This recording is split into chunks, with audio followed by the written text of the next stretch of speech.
montre cette jolie plaque que j'ai trouvée en ouvrant un tiroir pour mettre les fourchettes, les couteaux, les cuillères. La vie est une succession de naissances, faite de rencontres et de séparations. J'ai donc passé l'essentiel de mon existence à me mettre au monde. Jacques Salomé. C'est pas beau ça. Donc il va falloir que tu me fasses un bon plan de ça demain matin. Voilà, et j'étais en train de dire à Jacques que j'avais fait un spectacle entier en 94, 95, 96, pour enfants qui racontait les différentes naissances de l'être humain.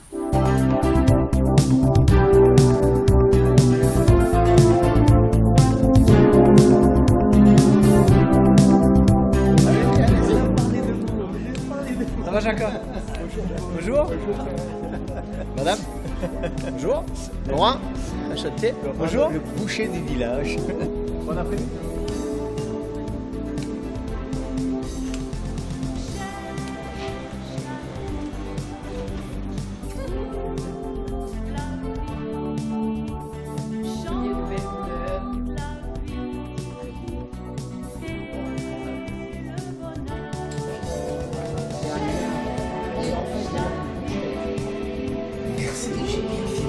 Et oui. Merci à toi.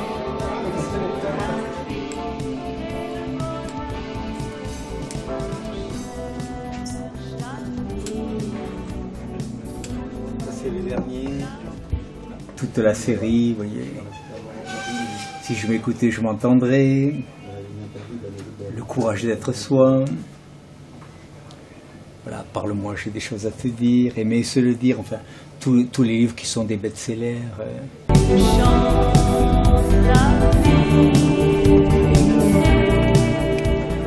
Là, on a toute la déclinaison des ocres.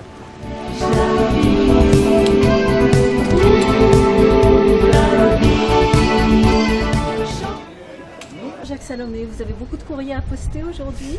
Pas beaucoup à poster, mais normalement à recevoir. Combien et là, je de kilos? ris.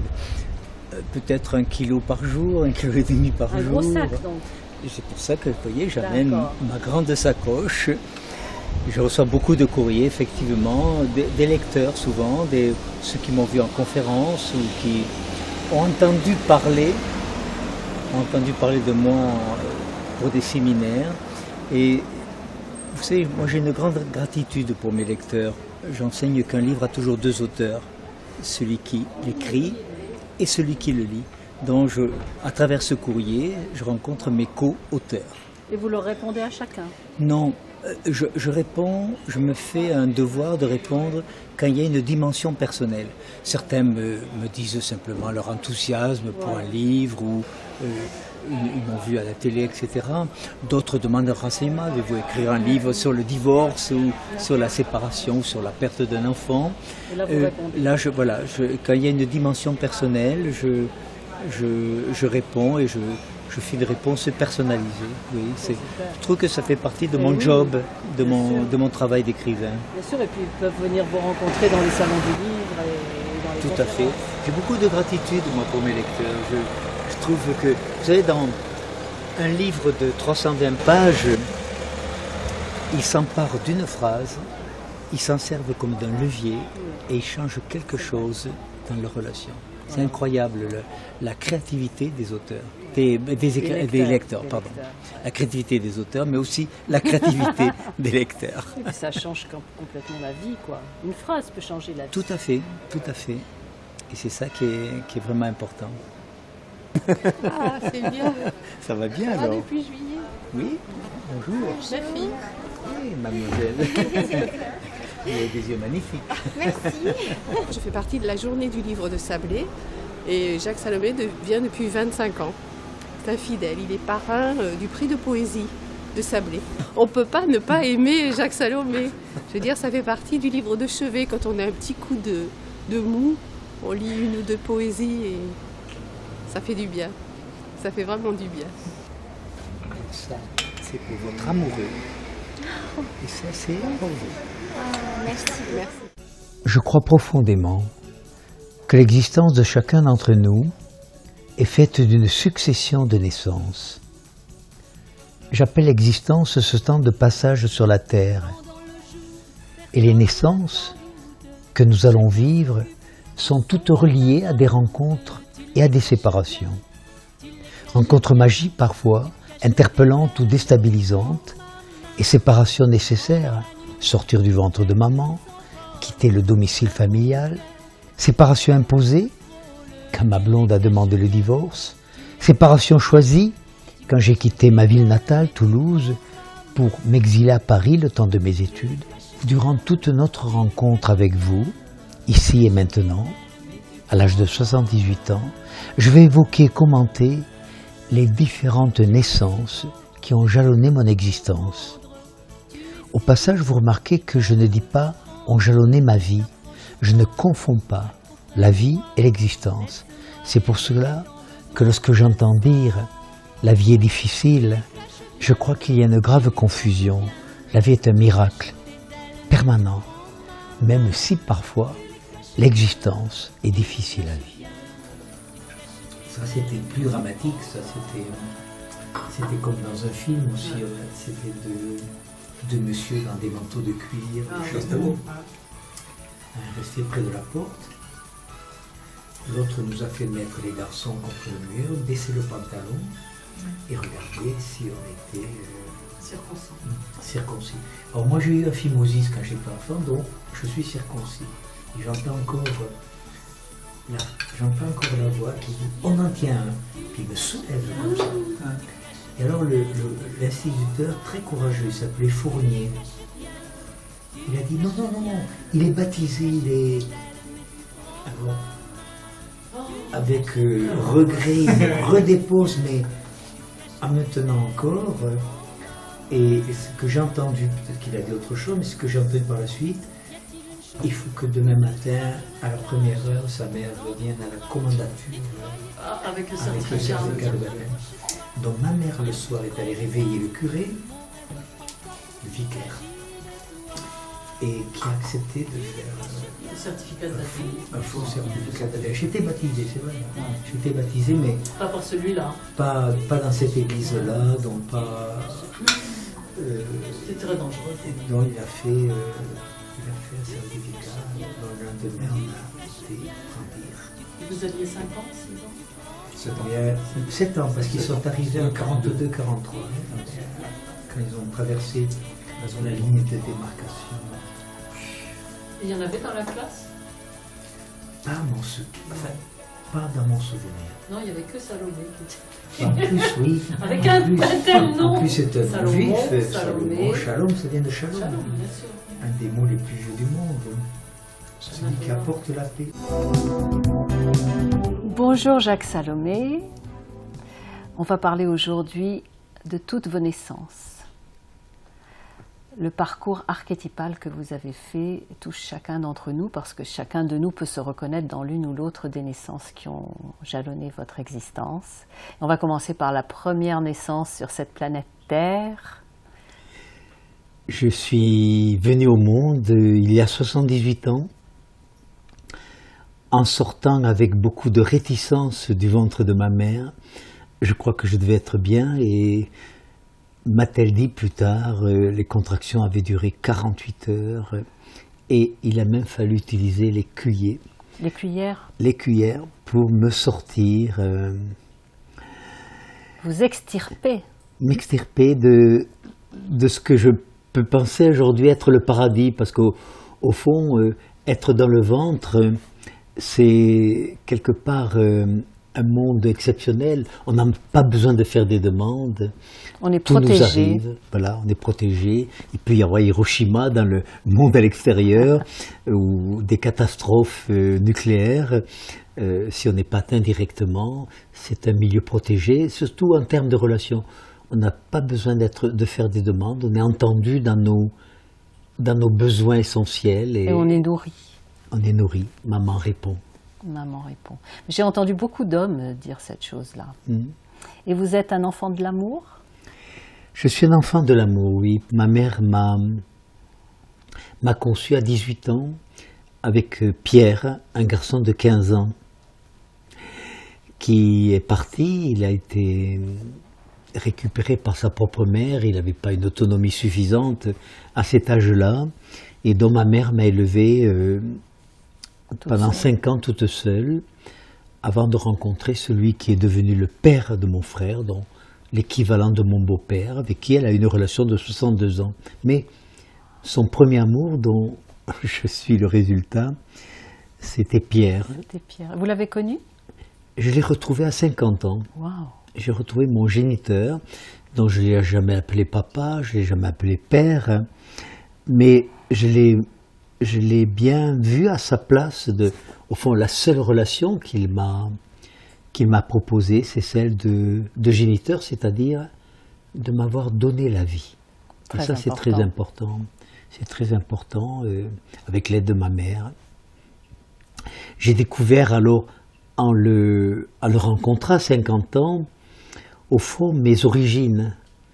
Et il venait d'une famille de tailleurs de pierre. Ses ancêtres étaient d'origine italienne, qui ont petit à petit francisé leur nom. Ils étaient tailleurs de pierre, ils faisaient les grands chantiers des cathédrales dans l'Europe, Cologne, Francfort, Les sculpteurs, donc. Ils sont devenus sculpteurs après. Mais vous aussi, vous avez été sculpteur. Un petit peu. C'était une naissance à la sculpture aussi, hein. À 23 ans, je crois. Tout à fait, tout à fait. Ça veut dire que, et ça je l'ai compris plus tard quand je l'ai retrouvé, que qu'est-ce qui fait que j'avais été expert comptable d'abord, ensuite j'ai une vocation soudaine pour la psychologie. Et à 23 ans, j'ai tout arrêté. Je suis devenu sculpteur. J'ai compris, voyez-vous, ça c'est une naissance symbolique. Ouais. C'est très important parce qu'il y a les naissances visibles, ancrées dans la réalité, mais il y a aussi beaucoup, beaucoup de naissances invisibles dans toutes nos existences.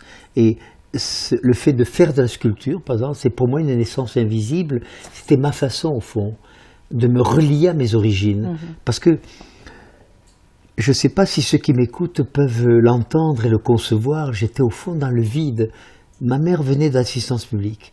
Elle n'avait pas connu sa génitrice, ni son géniteur. Et elle ne les a jamais retrouvés, moi non plus.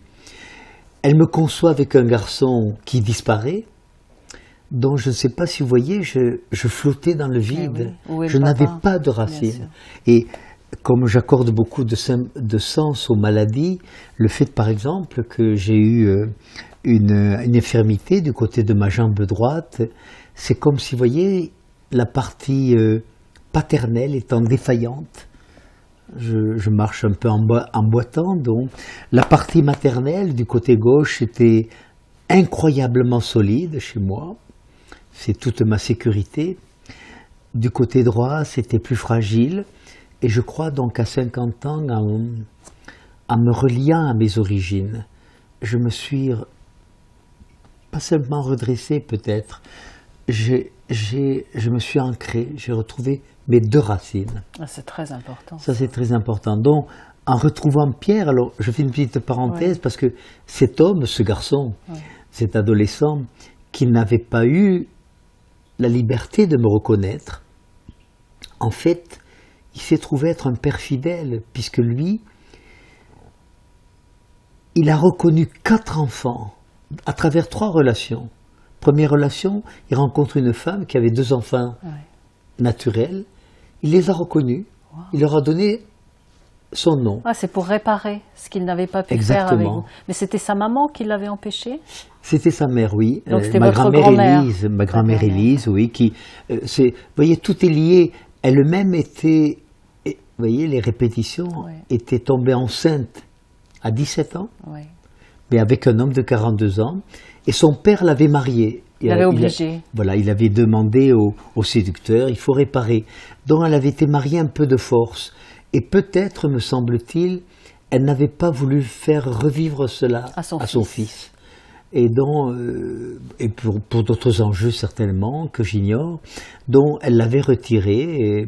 Et puis bon, vous voyez, avec la morale de l'époque, une jeune fille de 18 ans qui fait l'amour avec un garçon de 15 ans, c'est pas une fille, c'est une fille qui a des mœurs légères, donc tu vas pas te marier avec une fille comme ça, tu mérites mieux, etc. Il a dû souffrir énormément, c'était en plein amour. Oui, mais dans son récit plus tard, il m'a dit, nous étions 2 enfants perdus. Parce que lui aussi était placé, il avait été un peu abandonné. C'est complexe. Élise, voyez-vous, qui était tombée enceinte à 17 ans, elle n'avait pas eu d'adolescence. On lui avait volé sa jeunesse. Ouais. Donc, quand elle est devenue mère, elle est mariée, elle a été veuve à 19 ans. Et à 20 ans, elle a rencontré l'amour de sa vie, avec qui elle a eu une relation qui a duré 65 ans. Et donc, elle a voulu vivre sa vie. Donc, pour vivre sa vie de jeune fille, elle a laissé tomber son enfant. Elle ne pouvait pas s'occuper de son enfant. Ce qui fait que mon géniteur, voyez-vous, était placé dans la même ferme où travaillait ma mère, comme bon à tout faire, lui apprenti horticulteur. C'est là qu'ils se sont rencontrés pendant quelques mois. Et il me l'a dit plus tard, nous étions deux enfants perdus qui ont s'accroché l'un à l'autre. Et bien, voilà, c'est une belle histoire d'amour, mais qui s'est inscrite de façon limitée dans le temps, parce que lui, je l'ai dit, donc, il a reconnu deux enfants. Cette première personne, cette première femme est morte. Il a élevé deux enfants tout seul pendant quelques années. Il a rencontré une deuxième femme qui avait deux enfants. Il a recommencé. Il les a reconnus. Cette femme l'a laissée. Elle est partie, elle était d'origine espagnole. Elle est repartie en Espagne. Et là, il a rencontré enfin la femme avec qui il s'est marié, avec qui il a fait 5 enfants. Donc vous voyez, il a élevé 9 enfants, sans pouvoir reconnaître le 10e, qui était le premier, moi. Et je trouve que c'est un homme fidèle, vous voyez, et regardez, une double fidélité, puisque le premier de ses enfants, donc, avec cette 3e femme, sans savoir que je m'appelais Jacques, il l'a appelé Jacques. Il l'appelait Jacques. Très beau. C'est fou cela. Et donc vous voyez, il ne faut pas se fier aux apparences. Quand je parle de naissance invisible, lui aussi, voyez-vous, il est né à la paternité, non pas avec moi, son premier enfant, mais avec successivement 2, puis 2, et puis 5 enfants. Il a travaillé toute sa vie pour élever 9 enfants. Et votre mère était un personnage extraordinaire. J'ai noté que quand vous avez fait votre fugue à 8 ans, pendant 3 ou 4 jours, je ne sais plus, c'était très long. 3 jours, oui. L'angoisse totale, mais quand elle vous retrouve, elle dit à tous les voisins qui lui disent « mais il faut prévenir la police ». Elle disait « non, non, il faut le laisser tranquille, de toute façon, les enfants ont besoin de s'absenter quelquefois ». Oui, ils ont besoin de s'absenter. Et ils ont besoin d'aller au-devant de leurs rêves. Donc elle a accepté, elle était très angoissée, bien sûr, disparaître pendant 3 jours, mais elle ne voulait pas déclarer à la police et elle attendait que je revienne. Et je suis revenu. Je n'ai pas pu dire ce que j'avais vécu comme un petit Robinson dans une île où j'avais fait la rencontre d'une petite fille. C'est une histoire un peu magique, petite fille qui a totalement disparu, que je n'ai jamais revue, mais qui m'a laissé quand même un goût de liberté, un goût de rêverie et peut-être l'envie plus tard de raconter des contes et des histoires. Et peut-être ma naissance à l'écriture, vous voyez, a commencé. Moi qui étais un cancre à l'école, peut-être que ma naissance à l'écriture a commencé comme ça, à l'âge de 9 ans, en rencontrant une petite fille qui m'a accueilli, qui est parlé avec moi, qui a dormi contre moi. Toujours à 9 ans, il y a cette histoire de tuberculose osseuse un beau matin qui vous tombe dessus. Quelques mois après cette fugue, très brutalement, il n'y avait aucun signe, on ne fréquentait pas beaucoup les médecins. Ma mère faisait partie de ces femmes, vous savez, qui guérissaient leur enfant avec leur amour, avec beaucoup d'amour, et surtout 3 médicaments miraculeux, 9 ventouses qu'elle plaçait mystérieusement sur notre corps, une cuillère d'huile de foie de morue, et puis quelques cachets d'aspirine qui se renouvelaient mystérieusement. Voilà. Et puis un matin, c'est vrai, je me suis levé, je suis tombé.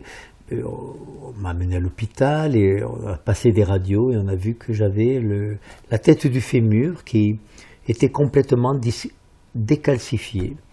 Donc je suis parti en préventorium et puis quelques semaines après, plus tard, en sanatorium dans lequel j'ai vécu 5 ans, couché dans le plâtre, des chevilles À la poitrine ou À à la la poitrine, table? Ah oui, à la oh là. poitrine, et immobilisé. Je lisais avec une glace. Et là, alors, quand je dis ça, des étrangers, ils prennent un air abattu. Comment 5 ans dans le plâtre? Et ça a été certainement parmi les années, quelques-unes des années les plus merveilleuses de ma vie, parce que moi, je venais d'un milieu acculturé. Ma mère faisait des ménages. Mon beau-père était chaudronnier. Il n'y avait pas de livre en dehors de la vie des saints et du Larousse médical. Donc j'ai découvert la lecture. Ouais. Voilà, ça c'est un monde extraordinaire. C'est une naissance incroyable, la lecture, parce que ça m'a fait voyager dans ma tête.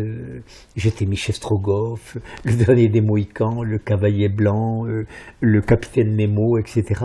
C'est une naissance, naissance à la lecture, naissance à l'imaginaire. Surtout. Hein, surtout et j'étais couché dans mon lit et je voyageais dans le monde entier. J'étais Cro-Blanc en fait, avec Jacques London, etc. Et puis je suis né aussi à la relation. Vous voyez, les 4 camarades de chambre qui ont été en permanence pendant ces 5 ans dans la même chambre. J'ai découvert qu'est-ce que c'est que communiquer, mettre en commun. J'ai découvert l'amitié aussi. Et la fidélité en amitié.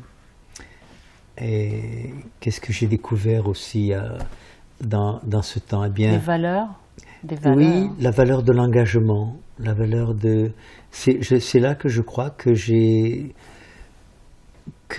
compris l'importance de s'engager, que si on dit oui, c'est un vrai oui. Que si on dit non, ben oui, c'est non, parce que c'est pas à toi que je dis non, mais c'est à la demande que tu me fais. 5 ans plus tard, quand on m'a enlevé mon dernier plâtre, et j'ai toujours ces paroles dans la tête, là, dans les oreilles, ce médecin qui m'a dit,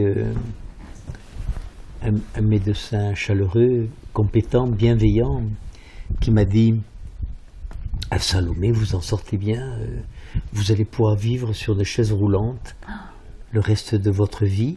Et pour lui, voyez-vous, c'était très positif. C'était bien. C'était très positif parce que mes 4 camarades de chambre allaient rester grabataires dans des corsets de métal, de cuir qu'on faisait à l'époque, parce que le Rimifon, le PAS, qui sont les médicaments avec lesquels on a aujourd'hui pratiquement éradiqué la tuberculose, n'existait pas à l'époque.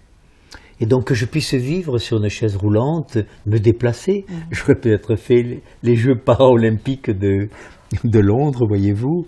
Ça m'a terrifié. Ça m'a terrifié. Je peux le dire avec simplicité. J'ai pensé même me dire non, je me suicider. Je ne vais pas vivre comme ça. Je suis resté immobilisé pendant 5 ans. Je ne vais pas passer le reste de ma vie sur une chaise roulante. Vous avez refusé psychiquement la chose. Oui, oui. C'était un rejet de là. Et donc j'ai mis 5 ans à apprendre à marcher. Au bout de 5 ans, je faisais 100 mètres à l'heure.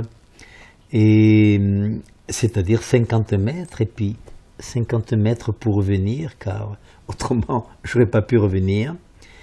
Et ça, c'était une leçon de vie pour moi, parce que si je m'étais laissé définir par ce médecin, je répète, compétent, chaleureux, un brave homme, bienveillant, je ne serais pas devant vous, là. Ouais. Je suis assis, mais à pouvoir parler sur mes 2 jambes, à pouvoir vivre sur mes 2 jambes.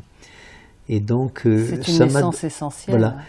La naissance que j'ai faite à ce moment-là, vous voyez, c'est apprendre à se responsabiliser, sortir de l'assistanat. Nous sommes dans une culture de la victimisation, de l'assistanat. Et au fond, nous sommes quelque part dépossédés de nos ressources. Nous avons plus de ressources qu'on ne peut l'imaginer. On utilise... Si nous avons tout ça de ressources, on utilise ça, 10, 15, 20% maximum de nos potentialités, de nos ressources, notre créativité. Et parce qu'on s'est laissé définir? Parce qu'on se laisse définir, bien sûr. Et par qui on est défini? Papa, maman, plus tard. Les profs? Les profs, un enseignant. Et on est défini par les désirs de l'autre. Ouais. tu dois bien travailler, tu dois faire ceci, tu dois pas épouser cette femme-là, elle n'est pas faite pour toi, tu dois faire tel métier, tu vas pas rêver à devenir peintre, artiste ou écrivain, on ne gagne pas sa vie. Et on est sans arrêt. Dévier de sa vocation, en fait, dévier de son vrai but de sa vie. Dévier du chemin profond que chacun d'entre nous a au fond de lui. Qui fait qu'on est soi-même. Voilà. Donc, se réapproprier un pouvoir de vie, cette succession de naissances, là, dont, pour moi, à la lecture, à l'imaginaire, à la rêverie, c'est ça qui m'a sauvé la vie. Hein. Et puis, je suis né aussi, un peu plus tard, en sortant quelques années plus tard, à la vie sociale. Ça, c'est très important pour moi. Et j'ai une reconnaissance très grande pour les éclaireurs de France. Les scouts? Les scouts, laïcs. Les éclaireurs de France. C'est mon ami Albert, que j'appelais Bébert, qui m'a rencontré une fois, qui m'a retrouvé. J'ai un souvenir très clair. Je montais les escaliers de la bibliothèque municipale de Toulouse. Quelqu'un me croise, redescend brusquement et me dit... J'avais 17 ans. Tu faisais pas partie de la bande à Salomé, toi? Et je lui dis, je suis Salomé. Jackie, me dit-il, c'était mon ami Albert Bébert de l'école maternelle et qui avait gardé un souvenir de moi, mais qui m'avait perdu à cause de mes années de sanatorium. Et lui, il m'a mis au monde de la vie sociale, parce que aujourd'hui, ça ne paraît pas, je suis quelqu'un de relativement ouvert, de sociable, bien sûr, mais quand je suis sorti de sanatorium, j'étais un oiseau tombé du nid, j'étais apeuré, je rasais les murs. C'est vrai, c'est pas une métaphore. Quand je descendais une rue, je marchais de ce côté-ci de la rue. Quand je remontais, je traversais pour avoir mon handicap, que je boitais de ce côté-là. Donc j'étais apeuré, je n'osais pas adresser la parole à quelqu'un, encore moins aux filles. Et c'est les éclaireurs de France qui m'ont socialisé. Et j'ai une reconnaissance incroyable. Je suis né à la nature. Quand j'ai vécu à Sanatorium, j'étais coupé de la nature. Je voyais les montagnes à 10 km de la terrasse du sanatorium, dont l'été, la luxuriance de la nature des Pyrénées, et l'hiver, la neige, pendant 3-4 mois. Et c'était important pour moi, parce que c'est ça qui m'a mis au monde, voyez-vous, des relations humaines, de l'amitié, de la découverte, que j'étais un être sociable, qui pouvait savoir, apprendre surtout à communiquer. Apprendre déjà pour moi-même, et puis un peu plus tard, en devenant formateur, partager ce que en vous dirigeant aviez une maison découvert. d'enfants, voilà, apprendre aux autres la communication. Oui, alors vous parliez de la nature, vous avez planté je ne sais pas combien d'arbres, des milliers. Un peu moins de 20 000, 19 600.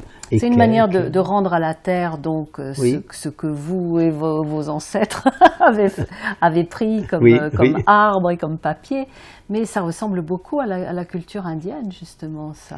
C'était spontané, c'est depuis l'âge de 19 ans, partout où je suis allé. Donc j'ai dirigé une maison d'enfants pendant 15 ans, j'ai planté des centaines d'arbres là, ah oui, ça c'est intéressant, à la naissance de mes enfants, j'ai planté un arbre, un eucalyptus pour chacun d'eux. Et les enfants que je recevais, qui étaient des jeunes délinquants, envoyés par le ministère de la Justice, quelques semaines après leur arrivée, plantaient un arbre. C'était un immense château avec un grand parc et il devait l'entretenir, l'arroser, après il laissait pousser l'arbre.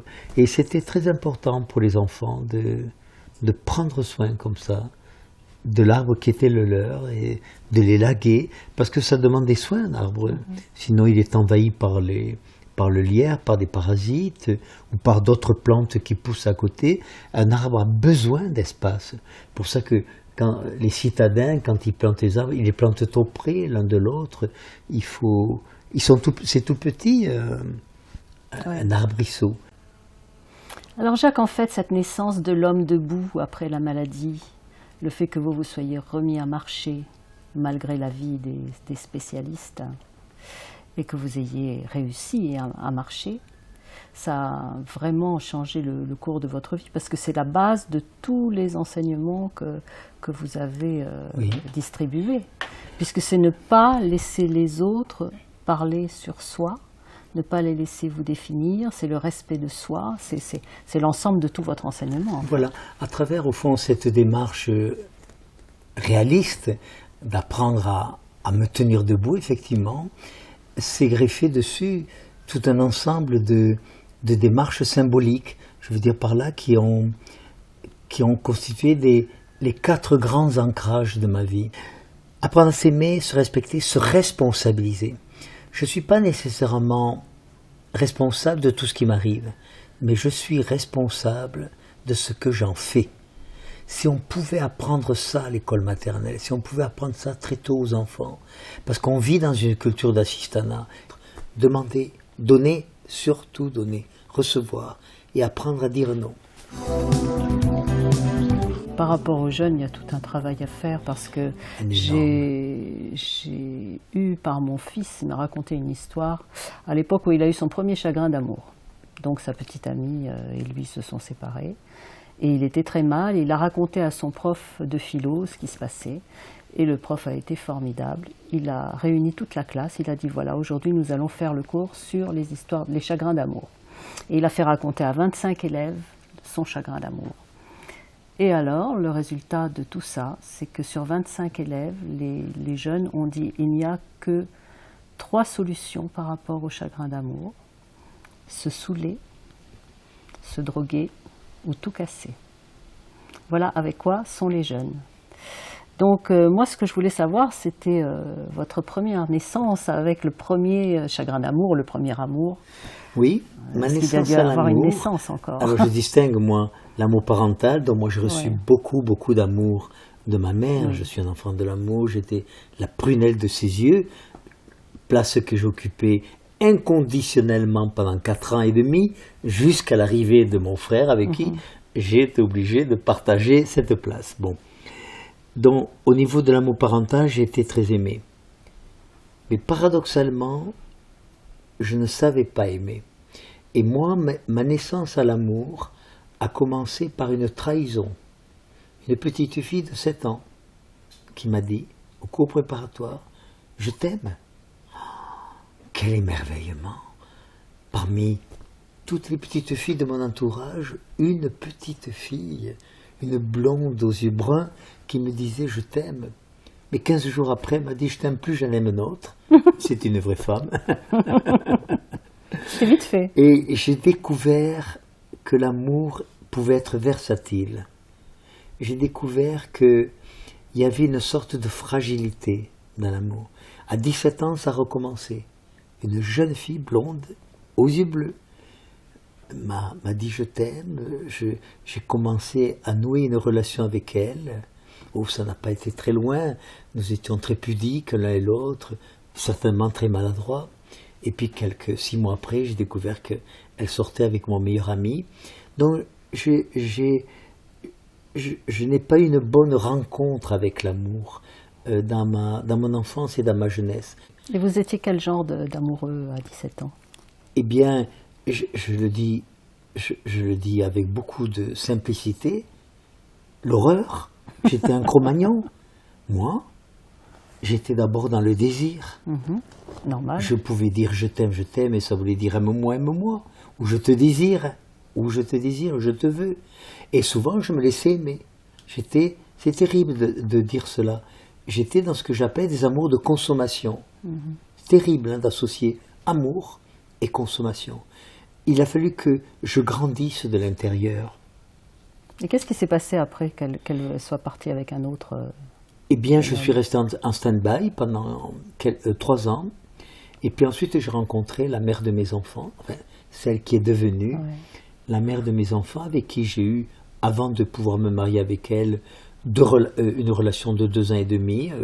On vivait quasiment en couple. Enfin, morcelée, bien sûr, par ses activités à elle.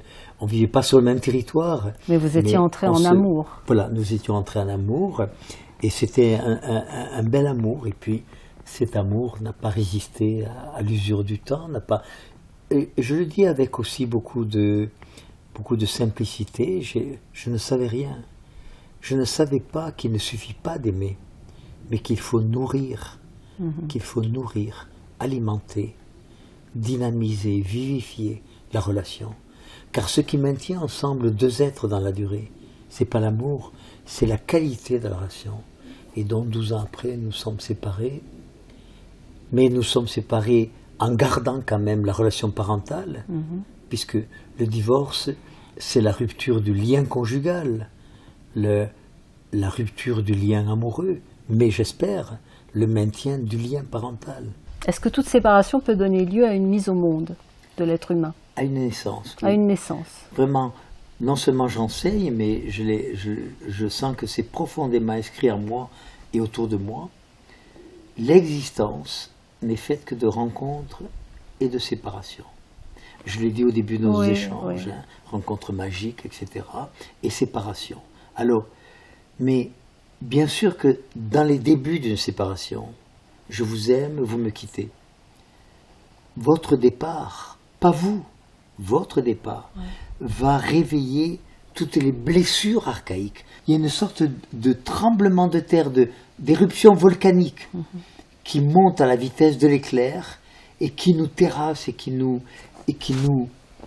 ça nous déchire le ventre. On a l'image que j'ai parce que celle qui m'avait quitté, dans mon premier couple, j'avais l'impression d'avoir les tripes à l'air, d'avoir ici une faille, le ventre ouvert, de saigner de partout, Et alors bien sûr, j'avais tendance, c'est ta faute, c'est à cause de toi. Non, pas du tout. Ce n'est pas lié, c'est pas l'autre qui est responsable de notre souffrance. C'est le fait que, n'ayant pas travaillé sur nos blessures, n'ayant pas fait 9 fois sur 10, pour la plupart d'entre nous, un travail personnel, eh bien, on est ravagé par le retour, le réveil de ces blessures archaïques qui vont, dans un premier temps, nous terrasser, qui débouchent des fois sur des somatisations, un cancer qui surgit, un fibrome, un kyste, un accident cardiovasculaire, ou qui débouche sur une dépression nerveuse, avec ensuite la dépendance aux antidépresseurs, aux anxiolytiques, etc. Donc, c'est pour ça, c'est une naissance si on découvre que le départ de l'être aimé a réveillé des blessures sur lesquelles on n'avait pas travaillé, dont c'est l'occasion de faire un travail sur soi. Ça peut être une psychothérapie, ça peut être la lecture d'un livre. Combien de gens qui ont lu mes livres m'ont dit votre livre, Le courage d'être soi, par exemple, ça, j'ai entendu ça des milliers de fois, il m'a sauvé la vie, etc. Ils ont entendu quelque chose qui leur a permis. Ce qui fait, voyez-vous, que dans mon cas, 10 ans après, je les remerciais de m'avoir quitté. Je les remerciais en disant, même si j'ai beaucoup souffert, au moment de la séparation, 10 ans plus tard, je te remercie parce que ça m'a obligé à travailler sur moi. Et je ne serai pas l'homme que je suis. Je ne serai pas l'homme que je suis devenu. Je ne serai pas le nouvel amour de cette femme que j'ai rencontrée 5 ans après ton départ, ou 6 ans après ton départ, etc. Vous voyez ? Et il n'y aurait pas eu ces milliers de personnes qui ont été aidées par votre œuvre. En plus, parce que ton départ m'a permis d'écrire au moins 8 livres sur l'amour et les relations de couple. C'est vrai, je me suis mis, d'ailleurs, je le dis avec beaucoup de simplicité, j'écris mes premiers livres quelques mois après la séparation. Et vous voulez dire qu'en fait, ça réveille cette première blessure qui est d'avoir quitté ce paradis terrestre qui était le ventre de la maman ? Entre autres. Première sortir être abandonné. Être abandonné. On ne sait pas comment un bébé vit le fait d'être, mettons, avec des forceps, mon cas, arraché du ventre, ou une césarienne, c'est pire, d'arriver au monde à ciel ouvert. On ouvre le ventre de la mère, une partie du col d'utérus parfois pour jeter. C'est un choc. Je crois qu'on ne conscientise pas suffisamment l'incroyable violence Ouais. que peut être l'arrivée au monde d'un enfant. En plus, on les tape, vous savez. C'est la première des séparations. C'est la première des séparations, sortir du ventre. Ah oui. Et donc, cette naissance à l'amour, ça a aussi influencé votre métier d'éducateur spécialisé. C'est grâce à ça que vous êtes devenu éducateur spécialisé. Vous faites un lien là. C'est vrai que au fond, j'étais expert comptable. Donc j'avais une profession que j'appelais une orientation familialiste. J'avais une infirmité. On m'avait dit il vaut mieux un métier assis. Bon, j'étais orienté vers la comptabilité et l'expertise comptable. Et puis, j'avais dans mes premiers diplômes, je devais encore faire un stage pour passer le final. Et là, j'ai une vocation soudaine pour les relations humaines, la psychologie.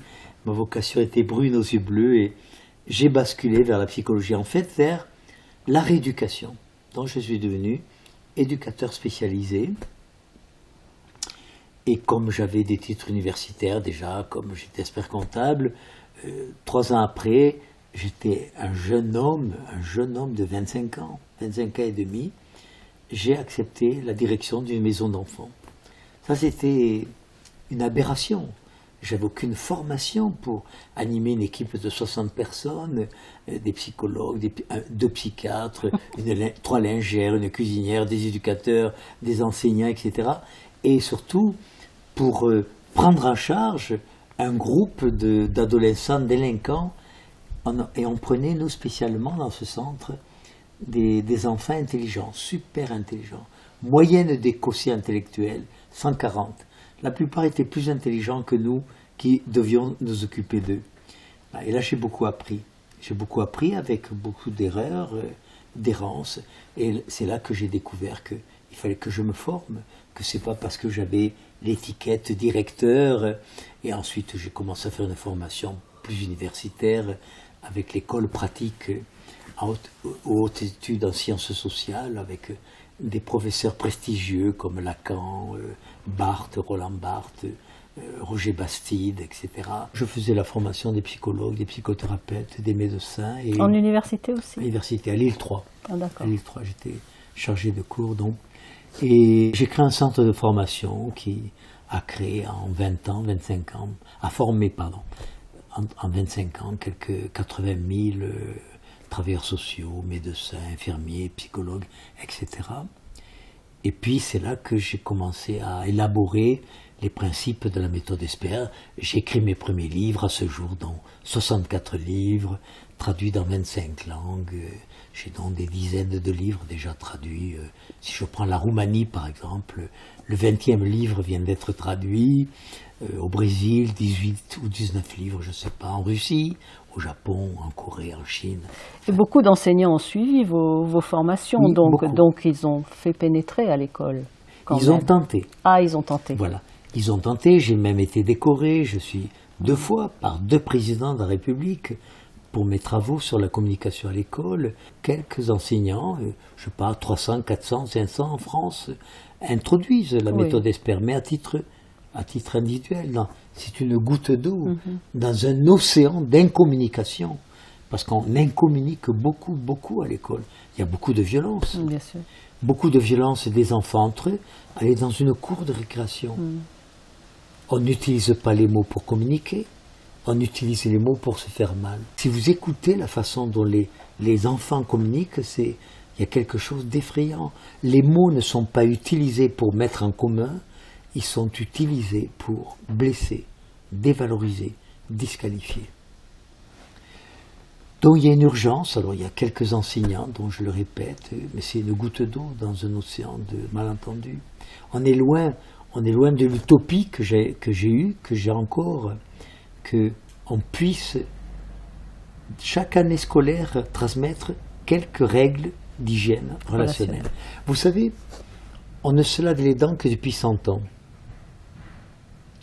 Une femme comme de votre âge, un homme de mon âge, il y a 100 ans, il avait 3 chicots, 3 dents. Aujourd'hui, j'ai une dentition à peu près potable parce que je respecte une règle d'hygiène buccale. On pourrait apprendre des règles d'hygiène relationnelle, ça veut dire des règles qui permettent d'établir des relations en réciprocité, autour de 4 ancrages, je me répète, demander, donner, recevoir, refuser. Toute la communication humaine est là.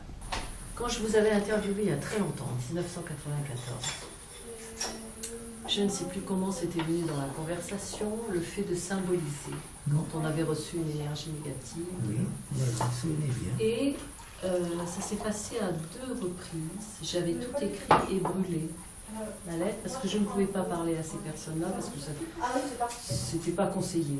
Il valait mieux pas. Okay. Alors, ce qui s'est passé la première fois, donc j'avais un différend avec un monsieur avec qui je travaillais, et j'avais écrit, donc ça va pas, tu m'as dit, vous m'avez dit ça, tu m'as dit ça va pas, etc. Voilà ce que j'aurais voulu, etc. Et je brûle la lettre, et c'est vrai qu'on se sent mieux tout de suite après. Parce qu'on a pris de l'énergie, voilà, on le sent physiquement. Ce qui s'est passé, c'est que le mec m'a téléphoné le lendemain et a abordé le sujet, que j'ai pu tout lui sortir, ce que j'avais écrit dans la lettre, parce que j'avais sorti tout ce qui était agressif. C'était parti, et ça a pu se régler dans la nuit. Jacques Salomé, à travers tout ce que vous nous avez dit jusqu'à maintenant, on se rend compte qu'en fait vous êtes rentré dans l'univers des relations humaines véritablement par beaucoup de portes. À la fois la relation amoureuse, la relation de père que vous avez eue bien sûr avec vos enfants, à la fois la psychanalyse aussi, le fait d'avoir été formateur, et l'éducation spécialisée. Donc c'est vraiment beaucoup de portes d'entrée. Oui, et je considère que c'est un peu exceptionnel dans un parcours humain que j'ai eu cette possibilité de prendre différents chemins. Ce qui est extraordinaire, c'est que Jacques, quand il était petit, était chef de bande et aurait pu mal finir, comme on vous le prédisait d'ailleurs. Oui. Ah oui, toi t'es capable de tout. Je me souviens tu vas que mal finir. Vous étiez spécialiste pour fabriquer des mensonges plausibles. Alors ça, c'était à l'école. C'était à l'école. Parce que, vous savez, je vais surprendre ceux qui m'écoutent. Vous savez que beaucoup de mensonges d'un enfant, c'est une façon de protéger les parents. Si, quand ma mère me posait la question banale, alors, au retour d'école, ça a marché pour toi? Si je lui avais dit que j'avais eu 2-0, que je m'étais battu avec un copain, que j'avais déchiré mon pantalon, etc., je gâchais la soirée de cette femme. Je ne lis pas uniquement la soirée, la nuit et le lendemain. Donc, quand je lui disais, non, tout va bien, ce mensonge était un cadeau d'amour. Mais alors, quand vous étiez en Inde, vous avez eu la révélation de cette énergie, de ce contact avec le divin en chacun de nous. Et vous avez eu aussi la révélation des parties d'ombre de l'être humain. Oui, que nous sommes des êtres à la fois de lumière et d'ombre, il y a plusieurs choses en nous, qu'il y a des points aveugles. Voilà. Et les peurs? Vous avez touché aux peurs? Alors, bien sûr que j'ai touché aux peurs, mais justement, alors c'est ça pour moi, mais ça c'est 10 ans après, mais grâce à ce voyage quand même, ça j'ai découvert quelque chose qu'on devrait enseigner à l'école très tôt, que derrière toute peur, il y a un désir. Voilà. Si c'est la femme que j'aime et que j'ai peur qu'elle me quitte, quel est mon désir? Qu'on reste ensemble. Si vous êtes ma fille et que j'ai peur que tu n'aies pas le bac, quel est mon désir? Que tu le battes. Bien sûr. Donc, il vaut mieux que je témoigne de mon désir, bien sûr, plutôt que je fasse peser ma peur sur vous.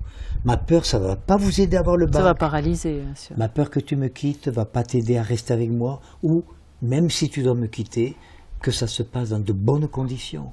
Donc, c'est ça qui est terrible. Nous, les parents, nous transmettons des milliers de peurs. Et à qui? À des êtres qu'on aime, à son mari, à sa femme, à ses enfants. Donc, cette découverte qui est fondamentale pour moi, d'avoir découvert que derrière toute peur, il y a un désir, et qu'il vaut mieux proposer son désir, pas l'imposer. Le proposer, parce qu'il y a 2 sortes de désirs. Il y a des désirs autonomes et des désirs dépendants. J'ai le désir de lire un livre, c'est un désir autonome. Il suffit que j'ai un livre et un peu de temps pour lire mon livre. J'ai le désir de faire l'amour avec ma blonde, c'est un désir dépendant. Ça suppose que son désir à elle corresponde au mien, vienne amplifier le mien. Donc vous voyez, et ça au passage je le dis, c'est l'origine de la violence dans les couples. Beaucoup d'hommes découvrent, au moment du mariage ou d'une relation intime, que leur désir est dépendant de la réponse de l'autre. Il ne supporte pas ça. Tu ne veux pas faire l'amour avec moi, mais c'est pas normal, etc. Et il commence à culpabiliser, à cogner, à frapper. Donc on devrait apprendre ça à l'école. Oui, ça je suis bien d'accord. Apprendre à mettre des mots M-O-T-S pour éviter de mettre des MOX, M-A-U-X. Violence sur l'autre ou violence sur soi. Mais ça, c'est un vaste sujet, hein, la violence. Parce que j'ai eu beaucoup de réactions par rapport aux émissions que l'on a faites ensemble. Par exemple, de mamans, en particulier une qui a beaucoup d'enfants, un mari alcoolique, qui n'a pas de... Enfin, c'est pas qu'elle n'a pas de métier, mais elle ne peut pas se mettre à travailler parce que les enfants sont en bas âge et il y en a beaucoup. Elle est dépendante, donc économiquement. Complètement. Elle peut pas s'en aller et elle dit « je fais quoi ?» Parce que même si je dis à mon mari, je n'avais pas prévu de vivre avec ton alcoolisme, c'est pas ça qui va résoudre la chose. Comment on fait dans ces cas-là? Et voilà. Donc c'est un sujet qui revient fréquemment par rapport aux femmes, aux mères de famille en particulier, qui ne peuvent pas subvenir à leurs besoins.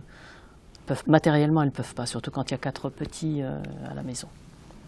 Et elles veulent protéger leurs petits parce qu'ils sont aussi victimes de violences quelquefois. Ma thèse à moi, oui, c'est qu'il faut renoncer à la relation. Parce que en renonçant à la relation, elle va découvrir qu'elle a plus de ressources qu'elle n'imagine. Par exemple, de demander le paiement d'une pension. Et si le mari ne veut pas payer, la caisse d'allocation familiale donnera l'équivalent et récupérera sur le salaire du mari. En France, il y a beaucoup de protection. Et des associations qui protègent... Il y a des associations de femmes ça, il faut leur dire. Qui proposent des logements de transition. Il y a des lois sociales qui sont... Alors, c'est vrai qu'il y a une période de fragilité, mais il y a de la famille, il y a des amis, etc. En fait, je ne veux pas parler pour cette femme, parce que je ne connais pas réellement sa situation, mais très souvent, elles vivent en fait dans un leurre. Le leurre qui est, grâce à mon amour, il va arrêter de boire. Grâce à l'amour que j'ai pour lui, je me dévoue pour lui. Il a les repas, les chemises propres chaque jour, il part au travail, etc. J'élève correctement les enfants. Il va comprendre quand même qu'il devrait arrêter de me battre, Il y a une sorte de mythologie de la toute-puissance. Donc, je viens d'une génération de femmes sacrificielles qui, pendant 20, 30 ans, sont restées dans des relations invivables. Dans des relations merdiques. Je le dis avec beaucoup de force. Je crois qu'il y a plus de ressources qu'on ne le dit. Et si déjà elles font un pas de côté, l'autre commence à s'interroger. L'autre découvre qu'est-ce que c'est que de vivre dans un appartement vide. Il n'y a plus personne pour lui préparer de repas. Il n'y a plus personne pour lui cirer les chaussures. Il n'y a plus personne pour remplacer la savonnette dans la douche, vider la poubelle, etc. Et donc, il y a une interrogation, est-ce que je reste dans cette situation ou est-ce que je commence à changer? Vous voyez, je crois qu'on mésestime le pouvoir de changement. Un système relationnel ne fonctionne que par la collaboration des deux protagonistes. Il y a un bourreau, il y a une victime, mais donnez-moi une gifle pour que je puisse recevoir votre gifle. Encore faut-il que je sois à la bonne distance pour la recevoir.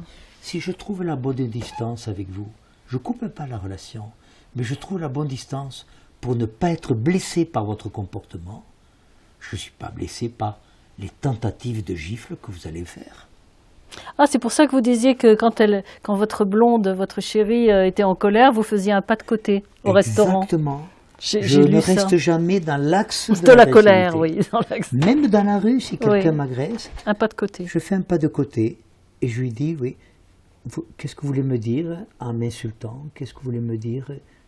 Qu'est-ce que vous ressentez? Qu'est-ce qui est important pour vous de me dire? Espèce de con, t'as pas vu là que j'avais mis mon clignotant? Des fois on fait des erreurs, etc.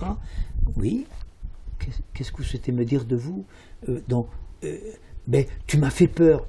Voilà. Quand vous voulez me frapper dessus, vous êtes en train de me dire, tu m'as fait peur. Mais il vaut mieux que vous me disiez, j'ai eu peur par ta manœuvre. Ouais. J'ai manqué aller dans le fossé. Vous n'avez pas besoin de me taper dessus Bien pour sûr. me dire cela. Bien sûr. Vous voyez? Très important. Donc, mettre des mots, Mhm. ça évite de mettre des mots sur l'autre Mhm. ou sur soi.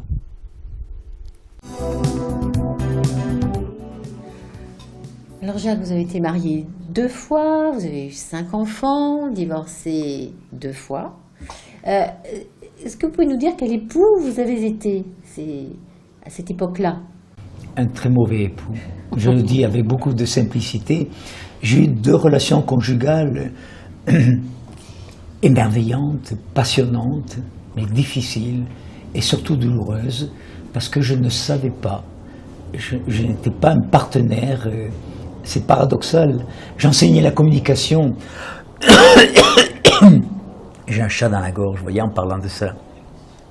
J'enseignais aux autres à mieux communiquer, mais pour ce qui concernait ma vie intime, ma vie personnelle, j'étais un véritable infirme, dont je le dis, ce sont d'ailleurs elles, ce n'est jamais moi qui ai demandé le divorce, ce sont mes partenaires qui m'ont quitté parce que je n'étais pas un partenaire suffisamment vivant, dynamique, encourageant, stimulant. C'est là que j'ai découvert que ce n'est pas l'amour qui maintient 2 êtres ensemble, mais la qualité de la relation qu'ils peuvent se proposer. Et je peux paradoxalement remercier aujourd'hui ces femmes de m'avoir quitté parce que, en me quittant, elles m'ont obligé à m'interroger. Elles m'ont obligé à me remettre en question. Donc ce que vous voulez dire, en fait, c'est que les séparations, il ne faut pas prendre ça forcément comme un échec. Je ne crois pas qu'un divorce est un échec. Il y a une période difficile dans les divorces, dans la séparation, la phase aiguë, où il y a beaucoup de désarroi, de détresse, de souffrance, des fausses questions. Mais pourquoi elle me quitte? Elle a tout pour être heureuse, etc. On n'avait pas de problème financier, on n'avait pas de problème matériel. On poursuivit, je dirigeais cette maison d'enfants dont je réussissais dans mon travail, j'étais reconnu, valorisé. Mais sur le plan de la vie intime, et puis surtout justement, parce que je faisais passer, j'étais pas là, j'étais pas réellement présent. Et même quand j'étais là, vous voyez, au petit déjeuner, à table, les enfants étaient là, ma blonde était là. Moi j'étais ailleurs, je pensais, tiens, il faudra que je voie tel enfant, que je dise ça à tel éducateur, que je voie le psychiatre pour... Je n'étais pas, vous voyez ce mot fort, je n'étais pas présent, ni comme un cadeau, ni comme dans le temps de la rencontre. Donc, j'ai divorcé 2 fois, je ne me suis jamais remarié, dans mon dernier divorce à plus de 42 ans. Et oui, j'ai 78 ans, donc à 35 ans, 36 ans. Et ensuite, j'ai vécu en stand-by, comme ça. Et puis j'ai eu une relation de rencontre qui a duré 25 ans, donc sur 2 territoires. Voilà, vous allez nous expliquer ce que vous appelez ces relations de rencontre. Alors une relation de rencontre, c'est parmi les plus belles relations qu'on peut se proposer. Ça veut dire que la rencontre va être fondée sur le bon, sur le joyeux, sur la créativité que vous, si c'est avec vous par exemple, vous et moi, on va mettre dans la rencontre. Donc voyez-vous, la rencontre est sans arrêt à inventer. Quand on s'installe comme ça dans une relation conjugale continue, j'ai envie de dire, il y a une routine qui s'installe, il y a une pesanteur, il y a des habitudes, il y a des micro-pollutions. Car ce qui sépare un couple, c'est parce que vous lisez dans Nous deux ou dans les journaux féminins, il l'a trompée ou elle a eu une relation, elle a un amant, il a une maîtresse. J'aime pas du tout ces mots d'ailleurs. Ça peut arriver dans un couple, bien sûr, mais contrairement à ce qu'on pense, ça ne détruit pas. Parce que si on peut parler de cela, si on peut mettre des mots, on peut arriver à traverser ce genre d'épreuves. Mais ce qui ne pardonne pas, c'est l'accumulation de petits malentendus au quotidien. Je me dis, les femmes, est-ce elles veulent nidifier. Oui, ça, construire ça, la maison, vous savez. Elles veulent leur le nid, les enfants, la sécurité. Il y a Cette mythologie existe. Oui. Ah, c'est une C'est une mythologie, j'appelle mythologie, la croyance que moi il me faut ma maison à moi, il me faut les habitudes, le petit déjeuner avec la corbeille comme ça, le couteau pas tourné. Il y a plein. Et un mari dans son lit tous les soirs. Et un mari dans son lit tous les soirs. Sauf Ou que, un amant. Qu'est-ce qu'on va faire? Qu'est-ce qu'on fait? Ah non, non, il faut qu'il soit là. Beaucoup de pauvreté. Beaucoup de pauvreté. Est-ce que ça, c'est pas à différents âges de la vie? C'est-à-dire quand on est très jeune, on a besoin d'avoir la famille, les enfants, parce que cette relation de rencontre, Je crois pas qu'on peut généraliser. Est compatible avec le fait de vouloir une vie de famille et les enfants? Mais bien sûr, on peut vivre sur un territoire commun avec les enfants. Je rêve de rencontrer des architectes qui fassent des appartements bisexués. Bisexués. Vous le savez comme moi, un territoire féminin n'a rien à voir avec un territoire masculin. Dans un territoire masculin, un territoire féminin, un territoire commun. Et en termes d'économie, ça ne reviendrait pas plus cher. Dans lequel, sur ce territoire commun, on se rencontre, on s'occupe des enfants. Des fois, je peux même amener ma partenaire sur mon territoire masculin. Elle peut m'amener sur son territoire féminin. Donc, il y a une très grande richesse. Ce que je tente de dire, c'est qu'il y a des personnes, et là je vous rejoins, qui ont besoin d'avoir quelqu'un en permanence dans le lit. Mais vous savez comme moi que certains soirs, on a besoin d'être seul. Et que la présence de l'autre, des fois, nous gêne. Donc, parfois, on a besoin de la proximité et parfois, on a besoin de retrouver son unicité, son indépendance. Enfin, voilà ce que je constate. Et donc, il y a un certain nombre de couples qui resteraient plus longtemps ensemble s'ils acceptaient ce que j'appelle des relations de rencontre. Mais je le répète, croyez pas que c'est facile. Il faut sans arrêt inventer la rencontre. Parce que si à un moment donné, c'est pas bon pour vous, c'est pas bon pour moi, moi je vous assure, je vous fais pas de cadeau, je vous quitte. Ce que j'apprends dans les relations de rencontre, c'est que d'abord, avant de faire peser son problème sur l'autre, je dois me donner les moyens, moi, de le résoudre, de l'affronter seul. Parce que si je ne l'affronte pas seul, j'arrive dans la rencontre avec mon problème. Et là, nous sommes trois. Elle, moi et mon problème. Alors, elle-même, elle va essayer d'en prendre une partie sur elle, etc. Mais si ça se répète trop fréquemment, ça pollue la relation. Donc, j'ai cette croyance que si j'ai une difficulté, si j'ai une problématique, c'est à moi de me donner les moyens, au moins de dégonfler le problème et de ne pas arriver dans la relation avec l'autre chargé du poids de ma détresse, du poids de ma souffrance ou du poids de ça ma veut dire problématique. arriver dans la relation, dans toute relation, avec une immense autonomie. Ce qui n'est pas le cas de... Vous donnez la clé. Nous sommes tous trop immatures. Et vous êtes Ça, c'est- occupé de vos enfants personnellement, je veux dire comme une maman le fait. Vous les avez eus pour vous tout seul? Je vais vous faire une confidence. Oui. Quand j'ai divorcé la première fois, j'avais 4 enfants. Elle a pu profiter de ce changement de vie, puisqu'elle allait quitter mon territoire. Moi, j'avais un logement de fonction. Hein, dont on a divorcé. Elle a trouvé un autre logement pour elle. Et elle en a profité pour reprendre des études. Donc, elle a fait en 2 ans l'équivalent de 4 ans, 5 ans d'études. Donc, je me suis occupé pendant 2 ans de mes 4 enfants. Vous ne travaillez pas. Et S'occuper de 4 enfants, on ne peut rien faire d'autre. Je vous assure, je dirigeais une maison d'enfants. Alors bien sûr, j'avais une mini-gouvernante D'accord. qui me préparait le gros, les plats, qui me faisait la lessive, etc. Une femme de ménage qui me donnait quelques heures par semaine. Mais je vous assure, je sais ce que c'est. Et je n'ai pas vécu pendant 2 ans. Oui. Je sais donc l'incroyable sacrifice C'est bien. d'une femme. Et je vais le dire librement ici, je crois que dans 100 ans, dans 2 siècles, les femmes ne feront plus les enfants. Ou elles seront payées pour s'occuper de leur... Elles ont un Peut-être qu'on salaire. passera par une phase où on les paiera, mais on paie déjà la location Ben oui. famille et tout ça, mais je crois que ça ne suffira pas. Je crois qu'il faut une dose de sacrifice incroyable. Mais oui. Incroyable. Je peux en parler, je l'ai vécu. Bien sûr, bien sûr. Je n'ai pas vécu pendant 2 ans. Je ne lisais pas. Je n'avais pas le temps d'écouter de la musique. Je travaillais, je rentrais, et pourtant, je vous assure, j'avais une aide, j'avais des béquilles. Des béquilles, mais 4 enfants. 2 bras, c'est pas assez. Les coucher, raconter une histoire à chacun. Le matin, c'est moi qui faisais le lever, le petit déjeuner, etc.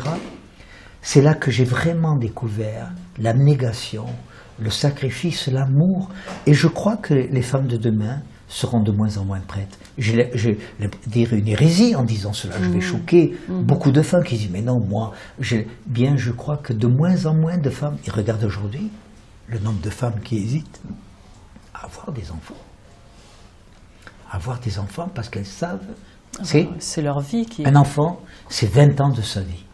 À peu près. 20 ans de sa vie. Donc vous étiez papa et maman dans ce temps-là?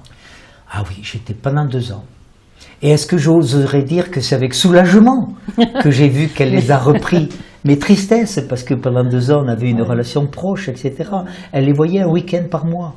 Ses études, elle avait tout mobilisé, etc. Et puis, quand elle a passé son diplôme, qu'elle a obtenu un poste, c'était convenu entre nous. Elle a repris les enfants. J'ai encore, un des 4 a voulu rester avec moi, donc il est venu vivre pendant 2 ans encore avec moi, puis après il est reparti vers sa mère. Bon. Une femme qui pense pouvoir trouver son épanouissement dans le fait d'être maman, etc., vous trouvez que c'est une fuite? Je prétends, je vais vous choquer, une femme ne trouvera pas son épanouissement dans le fait d'être maman et mère. Ça veut dire qu'elle s'aliène comme femme. Elle serait une excellente maman, une excellente mère, mais pas une femme. Moi, pendant ces 2 ans, j'ai pratiquement pas eu de relations sexuelles. J'étais pas disponible. Il y a une voisine qui se plaignait de ne pas avoir d'enfant. J'ai mis mon frère dans un cabas. J'ai dit, arrêtez de chercher un enfant, il y en a 2, 3 à la maison. C'est pas Monsieur Dutroux à l'époque. Donc, tout le monde a recherché mon frère. Moi, j'ai rien dit. 5 ans. J'avais déjà 5 ans, 6 ans, oui. Et alors, qu'est-ce qui s'est passé? On l'a retrouvé, je suis une fessée. Ah, ouais, d'accord. Jacques Salomé, on va parler de la naissance du père. Vous avez été père à 24 ans, Jacques. Et vous dites que en fait, vous ne saviez rien sur la paternité et que vous l'avez découvert véritablement au fur et à mesure. Alors, quel père vous avez été à 24 ans et dans les premières années qui ont suivi, je dirais? Alors vous avez raison de souligner que je savais à peu près comment faire les enfants, mais je ne savais pas du tout comment les élever. Les élever au sens noble du terme, hein, les élever, les amener pour les lancer dans la vie, qui est le destin de tous les enfants, de devenir adultes et de s'engager dans la vie. Donc je ne savais pas, je vais prononcer le mot, j'étais immature, je pensais qu'il fallait un peu d'attention, un peu de soutien surtout. Dans ma mythologie à moi, dans mes croyances, je croyais qu'il fallait soutenir ma partenaire, l'aider de temps en temps, la soulager d'un poids, le veiller sur elle pour qu'elle sache bien être parent. Alors j'ai mis longtemps à découvrir au fond que être parent, c'est exercer des fonctions parentales. J'ai un fils qui a 40 ans. Pendant 35 ans, depuis l'âge de 5 ans, il se ronge les ongles. Et je lui ai fait la guerre. Alors je fais la guerre sur le comportement qui nous dérange. C'est ça l'erreur, au lieu de m'occuper de l'enfant. C'est ça notre erreur. Vous êtes ma fille, vous prenez du poids, je vais faire la guerre à vos kilos. C'est pas aux kilos qu'il faut faire la guerre, il faut s'intéresser à la fille, à l'enfant. Il ne faut pas se laisser abuser par le comportement, il faut s'intéresser à la personne. Et bien dernièrement, il y a quelques mois, moi qui ai fait pendant 35 ans, il se rongeait les ongles jusqu'à ces derniers mois, les ongles boursouflés, etc. Je lui ai dit, j'ai fait une proposition symbolique. Je lui ai dit, tu accepterais de m'en garder un que tu ne rongerais pas, c'est le mien. Pour te rappeler, tu mets un petit point rouge avec un feutre, etc. Il est arrivé, il vit aux États-Unis, il est arrivé il y a 6 mois, il a montré à ma compagne, t'as vu, il avait les ongles impeccables. Les 10 ongles impeccables. Et il a dit, je vais attendre que... Voyons, alors à table, il était comme ça. Je vais attendre si papa y voit. Et je dis, tes ongles sont comme ça. Je me suis mis à pleurer. Moi qui, depuis 35 ans, attendais qu'il arrête de se ronger et qu'il faisait la guerre aux ongles, au lieu de m'intéresser à la personne. C'est ça un des malentendus parents-enfants. On ne voit que le comportement qui nous dérange. Trois de mes enfants fumaient. Pendant des années, j'ai fait la guerre à la cigarette. C'est pas la cigarette qu'il faut faire la guerre. C'est tendre, voici la cigarette, tendre une écharpe entre l'enfant et la cigarette et lui dire, tu vois, la relation que tu as avec la cigarette, je ne crois pas qu'elle est bonne pour toi. Elle n'est pas bonne pour la vie que ta mère et moi on t'a donnée. Ouais, je fumerai quand même. C'est possible, mais tu n'auras pas ma collaboration. Donc quand ils me disent, tu vas au village, ramène-moi des cigarettes. Ah non, je ne collabore pas. Puisque je ne pense pas que la relation qu'il y a entre toi et la cigarette, cette relation elle est bonne pour toi, je ne collabore pas. Elle a arrêté de fumer. Jacques Salomé, on a vu toutes vos naissances, pratiquement. Hein. On a vu votre naissance terrestre, votre naissance... À l'amour. Ah non, on a vu d'abord celle de l'homme debout qui a révolutionné tout le reste. Exactement. Ensuite, votre naissance à l'amour, votre naissance de mari, votre naissance de père, votre naissance d'enseignant et de formateur. Et nous sommes là dans votre bureau. Vous avez conçu la méthode Esper, c'est ici? Voilà, dans les années 1997, j'ai éprouvé le besoin de réunir, j'avais déjà écrit une 50aine de livres, j'ai éprouvé le besoin de réunir un peu la somme de ce que j'avais découvert en matière de relations humaines, concernant le couple, les enfants, la relation à soi, les relations professionnelles. Moi, je suis vraiment émerveillé par la créativité des lecteurs. Dans un livre de 300 pages, ils s'emparent d'une phrase, ils s'en servent comme d'un levier et ils changent quelque chose dans leur vie. Voilà. Ils prennent la décision de se séparer d'une relation toxique. Ils prennent la décision de, pas nécessairement de se séparer, mais de mieux se redéfinir et de mieux s'affirmer dans une relation et donc de se donner la liberté de réinventer. C'est un point d'appui en fait. Un point d'ancrage, un point d'appui, un point d'ancrage. Alors voilà, donc vous avez vu, il y a des livres qui tapissent tous les livres de la maison. Je suis un grand lecteur, je suis un papivore. Et ça vient de mon enfance. Ouais. Quand j'étais malade, je lisais 3 livres par jour. Et maintenant, combien par jour? Je vais dire peut-être quand même 1 ou 2 par semaine. Ah, quand même. Oui. Comment vous organisez votre temps, Jacques Salomé? Parce que vous êtes extrêmement créatif. Oui, c'est dans l'écriture à la fois des livres, la préparation des livres, les articles, des émissions. Les émissions, énormément de conférences, etc. Oui. Comment vous répartissez? Alors je vais vous le dire, donc je travaille chez moi, je suis ici chez moi, donc je n'ai pas un patron au-dessus de moi qui me dit, bon. Donc je travaille dans la plus grande des libertés, mais justement, c'est là qu'il faut avoir beaucoup de rigueur. Parce que si vous ne structurez pas, déjà avant de m'endormir, je pense à la journée du lendemain et je vois les 4 ou 5 grands repères que je dois me proposer, parce qu'autrement, si je n'inscris pas ces repères, la journée s'effiloche, je me couche le soir et je vais avoir du mal à m'endormir en disant mais qu'est-ce que j'ai fait aujourd'hui? Qu'est-ce qui s'est passé? Ma journée, c'est délité, Alors je vous donne un peu, moi je me lève assez tôt en général, je me réveille assez tôt, 5h30, je lis, voilà, si je suis seul, je me lève, si je suis près de ma brune, je lis en attendant qu'elle se réveille pour vivre un moment de tendresse, etc. Donc j'ai 78 ans, j'ai besoin d'entretenir mon corps, donc je fais des pompes, comme je dis, des 120 pompes, 130 pompes par jour, des ciseaux pour un petit peu me muscler, pour rester vivant. Les fois où j'ai la disponibilité, je fais un peu de méditation plus tard. Et puis, le matin, je suis ici, dans mon bureau, donc j'évacue le courrier. J'écris tous les jours, au moins une phrase.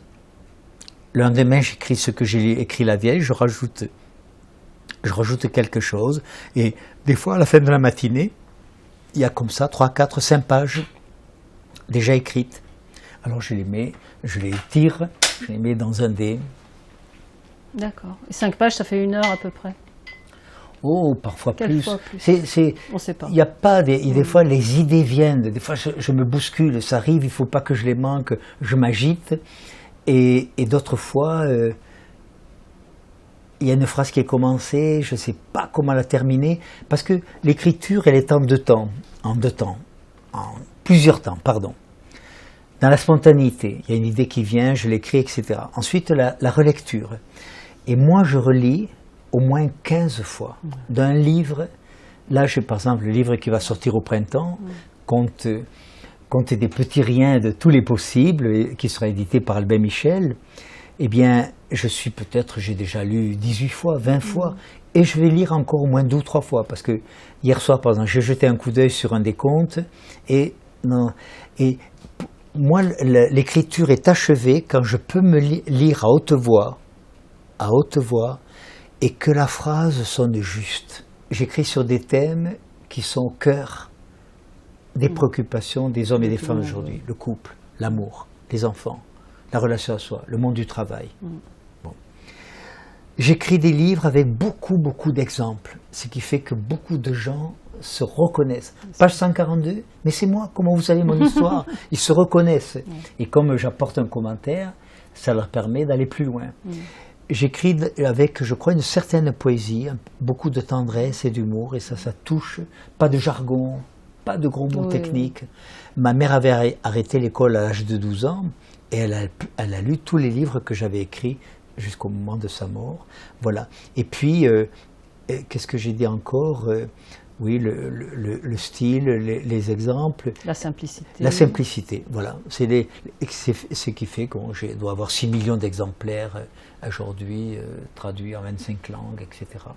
Donc, qu'est-ce que ça veut dire? Je ne dis pas ça pour me vanter, mais ça veut dire certainement que mes livres rejoignent les préoccupations de tout le monde, des hommes et des femmes d'aujourd'hui. Voilà. De toute façon, atteindre la simplicité, c'est ce qu'il y a de plus haut. Oui. Pour atteindre le cœur des gens. Atteindre le cœur, oui. L'écriture du cœur. Voilà. C'est pour ça que je dis souvent, d'ailleurs, je termine là-dessus, que je suis plutôt écrivain qu'écrivain. Le mot vin, écrivain, ça me paraît plus dynamique. Je suis écrivain, toujours en mouvement d'écriture. Oui, très joli. Alors Jacques Salomé, on va voir votre 8e naissance, celle du jardinier des relations humaines. Oui, c'est une belle expression, jardinier des relations humaines, parce que ça indique bien qu'il faut travailler au ras des pâquerettes, il faut travailler au cœur même des échanges profonds, intimes que 2 individus ou 3 ou plusieurs peuvent avoir entre eux. Et de même qu'un jardinier, eh bien, il doit arroser, élaguer, entretenir, mettre de l'humus, etc. C'est vrai que rien n'est jamais acquis dans les relations humaines. On doit sans arrêt avoir une sorte de vigilance, parce que dans ce que j'appelle le système SAP, c'est-à-dire le système anti-relationnel dans lequel nous vivons depuis des siècles, un système qui nous rend sourds, S comme sourd, SAP, A comme aveugle, P comme pernicieux, E comme énergétivore, un système donc qui nous bouffe d'énergie, il revient très vite à la surface. Ce que j'enseigne est relativement simple, c'est accessible à tous ceux qui peuvent m'écouter. Mais c'est vrai qu'il y a des résistances souvent à mettre en application parce qu'on a des conditionnements. Moi je viens d'une génération où quand on avait fait 5 fautes en dictée, en rédaction, comme on disait à l'époque, on avait 0. J'ai toujours eu 0. Mais moi aussi. Toujours eu 0. Moi aussi, j'ai eu 0 tout le temps. Et j'ai rêvé pendant des années, 10 ans de ma scolarité, de rencontrer un enseignant qui me dise « Salomé, dans une idée de 80 mots, tu n'as écrit 75 de juste. » Mais oui. Je ne sais pas si vous voyez la différence. Je me serais développé sur une base de confiance. Donc, on vit dans un système d'injonction, de dévalorisation, de culpabilisation. Je ne suis pas totalement pour le pardon. Je suis pour la restitution symbolique des messages toxiques. Parce que, je vais vous donner un exemple simple. Je suis le vilain monsieur de 40 ans qui vous a violé quand vous aviez 7 ans, à la sortie de l'école.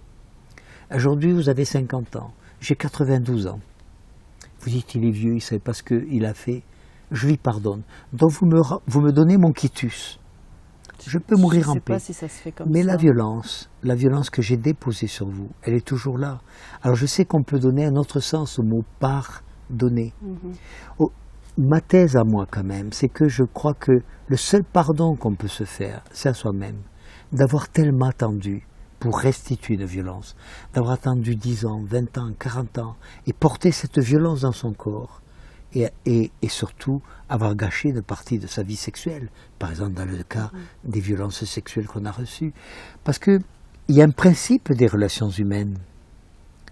Si un problème n'est pas géré dans une génération donnée, il se dépose sur les générations suivantes.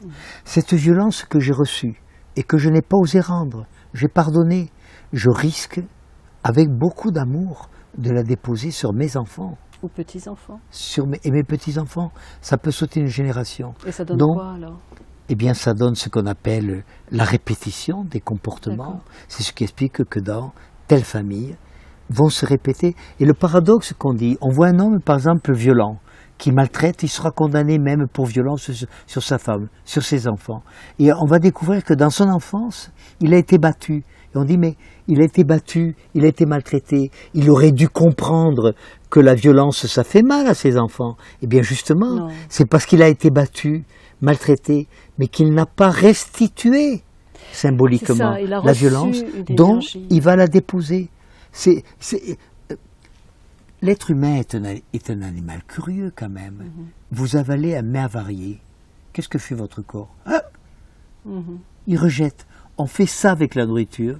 On ne fait pas ça avec les centaines, les dizaines, les centaines de violences, de messages toxiques que chaque homme, chaque femme a engrangés dans son corps, dans l'enfance, dans son âge adulte. Et si on ne restitue pas, qu'est-ce qu'on va faire? On va déposer. Et sur qui on dépose? 9 fois sur 10, c'est un des paradoxes des relations humaines. On dépose sur les gens qu'on aime. 2 millions de femmes battues en France. 2 millions de femmes sur 32 millions que compte la population française. 2 millions de femmes battues déclarées. Ça veut dire qu'il y en a 2 fois, 3 fois plus. C'est pas acceptable. Ce n'est pas acceptable. Savez-vous que chaque 2 jours, en France, chaque 2 jours, une femme est tuée par son mari? Oui, j'ai entendu ça. Savez-vous que chaque 2 jours, une femme tue son bébé? Et ça, c'est pas au Kosovo, c'est pas en Afghanistan, c'est pas dans Rwanda, c'est en France, un pays soi-disant civilisé. Il y a beaucoup de violence, beaucoup de violence. Ce qui veut dire qu'on reçoit cette énergie négative, et ensuite il faut qu'on en fasse quelque chose. Donc comme on ne sait pas quoi en faire, elle va n'importe où. On la dépose, on la dépose.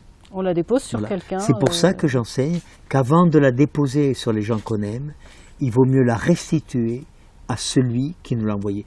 Et ça c'est très intéressant parce qu'en restituant, je peux faire prendre conscience à papa ou à ce monsieur de la violence qu'il a fait. Je prends le viol dans le corps d'une petite fille de 6 ans, 7 ans, 8 ans, 9 ans. Donc vous pardonnez, vous donnez par-dessus à l'autre. Par-dessus. Mais ça n'a pas une dimension religieuse, ça a une dimension relationnelle. Pour moi, c'est très simple. Si j'ai reçu un message positif, un message qui est bon pour moi, je dois le garder et confirmer que je l'ai reçu. Maman, j'ai beaucoup aimé la façon dont tu as fait ceci ou cela. Papa, j'ai beaucoup apprécié quand tu étais. Mais je garde le bon, je confirme que j'ai reçu du bon, mais le pas bon, je te le rends. Les messages que j'appelle toxiques, que j'ai reçus d'un parent, d'un enseignant. Vous savez, dans mon école, au CM2, cours moyen 2e année, j'avais un instituteur qui nous a réunis en début d'année. Sur les doigts. Ah oui, ah oui. Son tarif, je vais vous le dire, jamais moins de 5, jamais plus de 25. Si on est droitier, sur la main gauche, pour qu'on puisse continuer à écrire. J'ai reçu des centaines. Lui, il tapait tellement fort que les petites baguettes qu'il avait, elles se cassaient. C'est avec ça qu'on allumait le poêle l'automne venu, puisqu'il y avait un poêle dans la classe. C'était le dernier de la classe, moi, qui était chargé d'allumer le poêle. Et bien à 35 ans, j'ai trouvé plein de baguettes, un fagot, j'ai fait un paquet, un colis postal. J'ai fait une lettre d'accompagnement. Monsieur l'instituteur du CM2, qui m'a sadisé pendant 9 mois, à travers des baguettes que vous cassiez sur mes doigts. À travers ces baguettes, je vous rends toute la violence que vous avez déposée dans mon corps d'enfant. Eh bien, vous pouvez ne pas me croire. Je suis devenu moins violent avec mes propres enfants. Je n'étais pas un homme violent, mais j'étais un homme qui s'énervait très vite, qui était capable de crier, de taper du poing. Ça terrorisait mes enfants. J'ai changé complètement. Il n'y a pas de mystère. Si j'ai engrangé de la violence dans mon enfance ou comme adulte et que je ne l'ai pas restituée, je vais quand même, malgré moi, la déposer. Et je la dépose sur des gens que j'aime. Je souhaiterais qu'on entende, mais c'est très important. De cela. C'est un beau cadeau à se faire. C'est un beau cadeau à se faire que de se libérer des violences qu'on a reçues pour ne pas avoir à les déposer chez les personnes que nous aimons. Je ne cesse d'apprendre, même quand cela me bouscule, même quand je ne veux pas savoir. J'apprends que ce que je dis n'est pas toujours ce qui est entendu, et que ce que j'entends, me venant de l'autre, peut être différent de ce qu'il m'a dit. J'apprends à ne plus m'irriter quand je ne me sens pas compris. J'apprends à sortir plus vite de mes ressentiments, à penser plus rapidement mes blessures face à l'impact d'un jugement, d'une parole ou d'un geste qui autrefois me paraissait si injuste, si insupportable que j'avais envie de disparaître ou de blesser l'autre à mon tour. J'apprends tous les jours et même dans mes nuits. J'apprends que j'ai des zones d'ombre et d'aveuglement qui parfois ne laissent pas pénétrer ce que pourtant je souhaiterais laisser entrer en moi. J'apprends à chaque instant que je croyais savoir beaucoup de choses, mais pas nécessairement les choses qui me seraient les plus nécessaires au bien-être de mon existence. Parfois j'apprends vite et quelquefois plus lentement. J'apprends chaque jour des choses dont je ne savais même pas l'existence et d'autres encore dont je pensais ne jamais avoir besoin. Avec l'âge, j'apprends à apprivoiser mon souffle qui se dérobe parfois, à écouter les tâtonnements d'un esprit quand il se retient et suspend à l'instant, le temps d'une imperceptible éternité. J'apprends à accueillir un expire qui me rassure et me permet de recevoir à nouveau une inspiration bienfaisante. J'apprends que je suis devenu plus vulnérable aux risques du monde qui m'entoure. J'apprends à regarder mes mains, à rester songeur devant les veines de mes bras qui dessinent des sillons bleutés et des rivières profondes, toutes en relief. J'apprends à accepter des taches brunes sur mes mains et sur mon visage, les ridules autour de mes yeux, ce pli de scepticisme un peu désabusé, déposé au coin de ma bouche et qui ne me quitte plus depuis quelques années. J'apprends ces légers tremblements de ma mémoire qui part à la recherche lointaine d'un mot, d'un nom, d'un souvenir que je sentais pourtant si proche. J'ai peine à me rappeler, sans toujours y parvenir, ce que je croyais savoir depuis toujours et qui parfois se dérobe et me laisse incertain au bord d'un doute ou d'une crainte, celle d'avoir oublié quelque chose de simple et qui me paraît soudain si important. J'apprends à regarder et à reconnaître chacune des marches d'un escalier quand je le descends et à peser plus lourdement sur chacune d'elles quand je le remonte.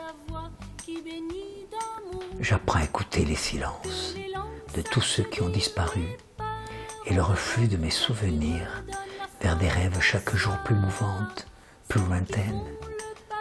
J'apprends qu'il est des rêves tout proches et cependant inaccessibles. J'apprends à me redresser, à tenir debout, à marcher plus doucement pour aller jusqu'au bout du jour. J'apprends aussi à me lever avec lenteur, à ne pas hésiter de solliciter l'aide d'un bras compatissant quand mon corps dit sa fatigue et sa lassitude. J'apprends encore et encore l'amour.